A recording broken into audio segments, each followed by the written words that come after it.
Brigjen Egyanus Kogoya makin kurus, Panglima OPM sudah jarang turun langsung pimpin teror. Beredar potret terbaru seorang pria yang diduga Egyanus Kogoya.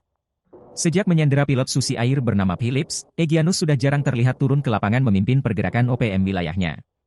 Rupanya, mengepalai organisasi seperti OPM dan terus jadi buruan militer Indonesia bikin Egyanus tak bisa tidur nyenyak.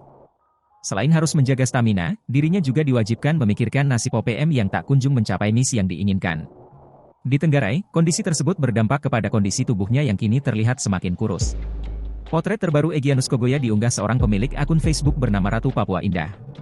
Pria di dalam foto tersebut dinarasikan bernama Egyanus Kogoya. Ia duduk di bongkahan kayu mengenakan jaket dan celana pendek dengan motif camo. Yang cukup menarik perhatian, pria terduga Egyanus tersebut memakai sepatu boot yang kondisinya masih sangat bagus dan modelnya yang kekinian. Sepatu tersebut biasanya dipakai para traveler menjelajah tempat-tempat berbukit atau wilayah pegunungan.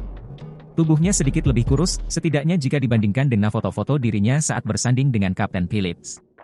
Ia duduk ditemani seekor anjing berwarna putih hitam.